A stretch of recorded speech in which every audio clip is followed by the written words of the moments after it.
Hey everyone, what's up? How's it going? And welcome back to another episode here of the Crushing Small Stakes PLO course. In this week's episode, we're going to look into our big blind strategy and we're going to focus on how we can widen our defend range against the small blind steal. So the pot is unopened until the small blind. The small blind is raising and we are sitting in the big blind. Now what I see happening at low stakes PLO is that I see players sitting in the big blind that are playing too tight here and not defending enough hands.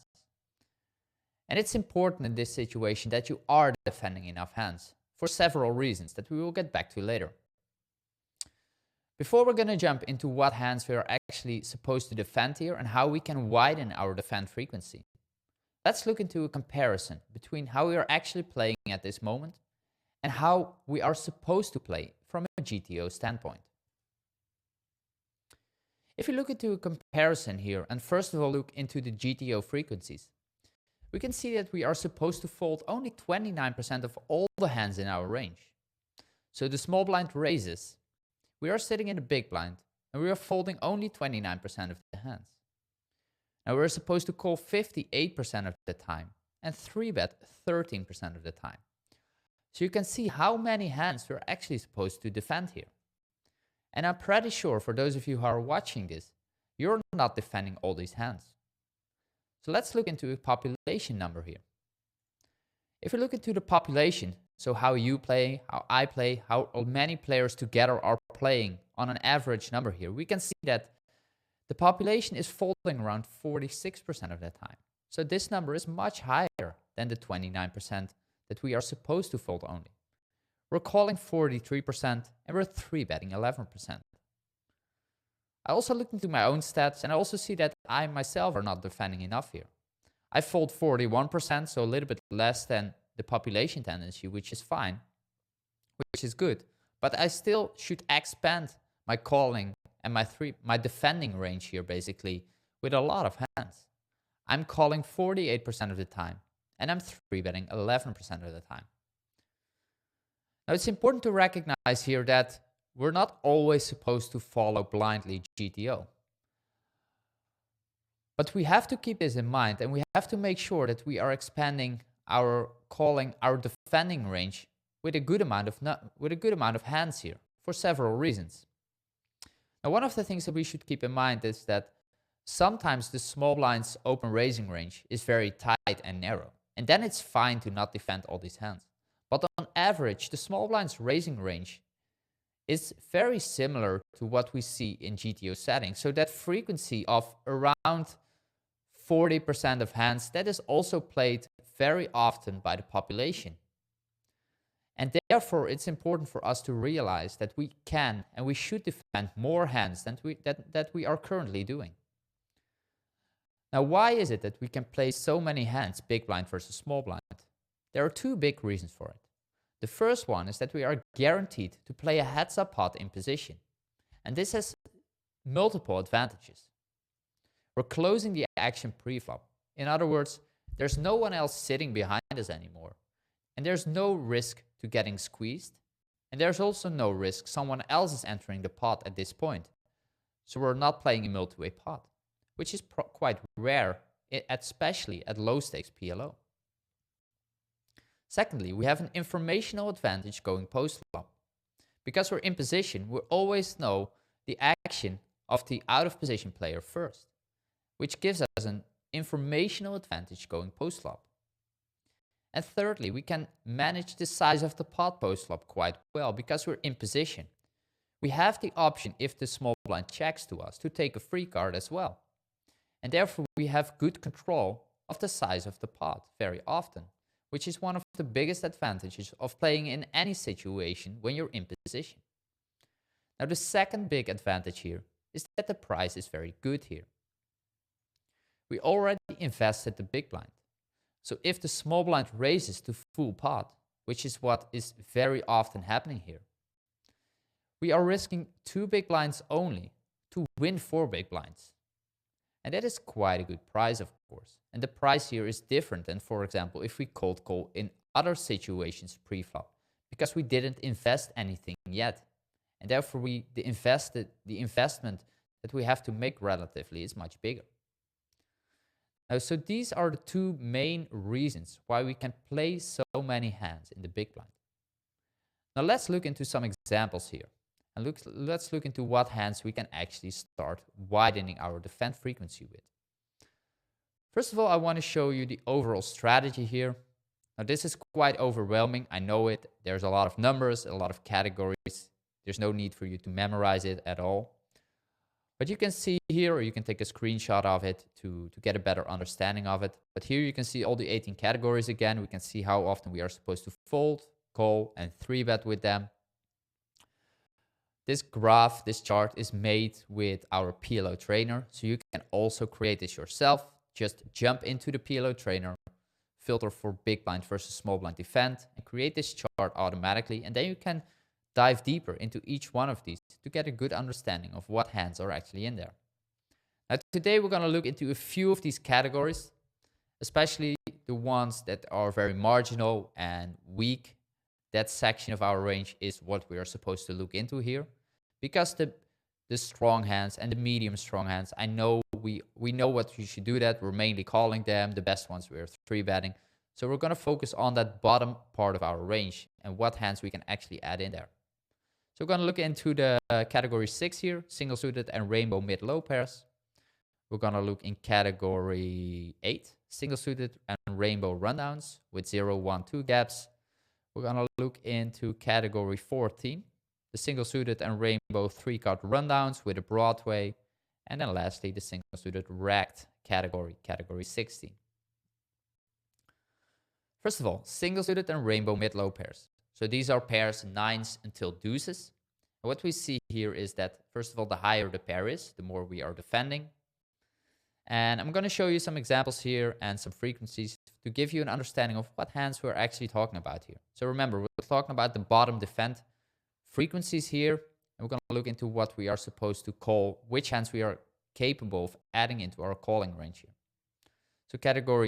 So if we look at hands that are 9s, so 9-9-XX, we can see that a bottom defend hand would be 9-9-5 deuce. We have a 9 high suit here. There is, although the hand is pretty gappy, we do have a pair of 9s. And as you can see, a pair of 9s is defended 95% of the time. So that is a very large number. And most of the 9s basically here are simply a defend. And what about 7s? If the pair gets weaker, we see that we need slightly better connectivity here, but we still are defending 80% of the time here. So a hand like 7-7-8 deuce single suited is still a defend. If we look at lower pairs like 5s, we can see that the defend frequency for this category drops again, this time to 73% of the time. And we need either a little bit better connectivity again, a higher suit. For example, here with the queen high suit, like queen 5-5-3 with the queen high suit is good enough to defend here. And therefore, make sure that if the pair gets weaker, that you are looking for a little bit more connectivity or higher suit. But in general, you can still go extremely wide here, as you can see. Now, if you look at 3s and also deuces, the defend frequency drops significantly to around 50%. Like 3s is 46, and if I remember correctly, like deuces are a little bit similar, maybe even a little bit less defend frequency. But here, the connectivity and the suit becomes a little bit more important. A hand like Jack 9-3-3 is good enough to defend here with the Jack 9 connectivity there and the suitedness of the Jack. We have a pair, but weaker combinations would actually be a fold. But this gives you a good idea of how wide we are actually supposed to defend here. Let's look into single-suited rundowns, single-suited rainbow rundowns with 0, 1, 2 gaps. In general, this category is quite strong because we're so good connected.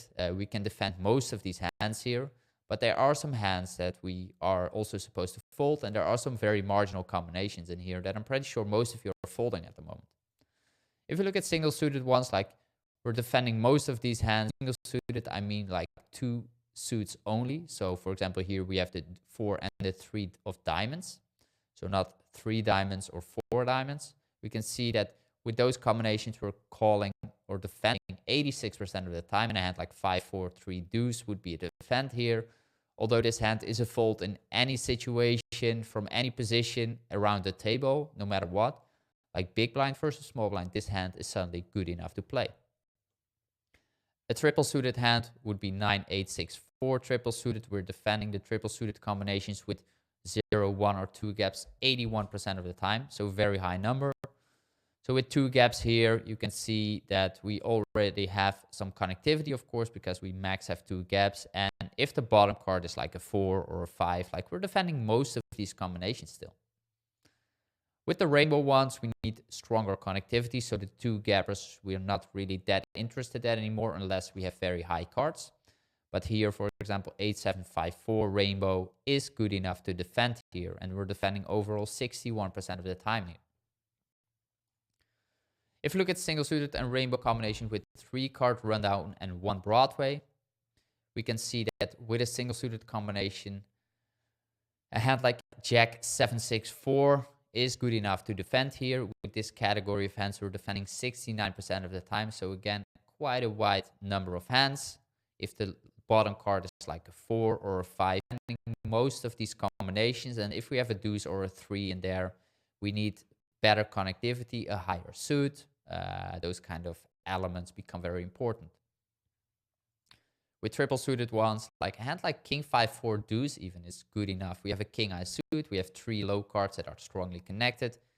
Even though the category defend is only 64% of the time, similar hands like this are simply good enough to continue with here. And you can go quite wide here. Rainbow ones with an ace, we're defending a hand like ace 8-7-5 rainbow. So the bottom card is a 5. We have an ace in our hand. 3 cards are strongly connected. We're only defending 7%. So it's a very specific group of hands, mainly focused on the hands that have an ace. And with side cards that are strongly connected here, we can call, like this one. Now, lastly, we're looking into single suited racked. Like this category is very wide, very big. This is a big group of hands because there's so many disconnected hands in PLO. They all belong into this category. If we look at single suited ones, like even a hand like King 10-8-5, I mean, I imagine like most of us are folding this one because we lack in having a high suit, for example. I would call this one with a King High suit for sure, with a 10 high suit maybe, and this one I would probably just fold quite often. But you can see that hands like this are good enough to call, even though we are extremely disconnected, or at least we have many gaps in our hand. The fact that we have position, that the price is so good, just incentivizes us to play extremely wide here. And hands like this are becoming good enough here. We're defending 47% of this category with only 2 suits here. That means that if we have a high suit, we're always defending. If the bottom card is not a deuce or a 3 or a 4, like we're mostly defending, we can have gaps as long as there is some sort of structure in the hand. So this is an example of a hand that we are capable of defending here. With triple suited ones, we can go as wide as like 10-9-8-4, single suited with trip suits here. There's connectivity. We are in position as mentioned, and we're defending 41% of the time here. Lastly, with rainbow ones, to my surprise, we were definitely calling with a few of these hands, although the frequency is only 4%. There are specific combinations like this one that are decently connected that we can still call, and therefore you should keep an eye out for those. So overall, like the hands that I'm showing here today they're definitely at the bottom of our calling range in terms of what we can expect to win with them. So all the hands here are at the edge of like calling and folding. They are winning a tiny amount of EV basically by defending. So if your opponent is suddenly stealing in the small blind much tighter, then these hands can simply be fold. But on average, these hands are a good category, or a good give a good idea of what you can defend.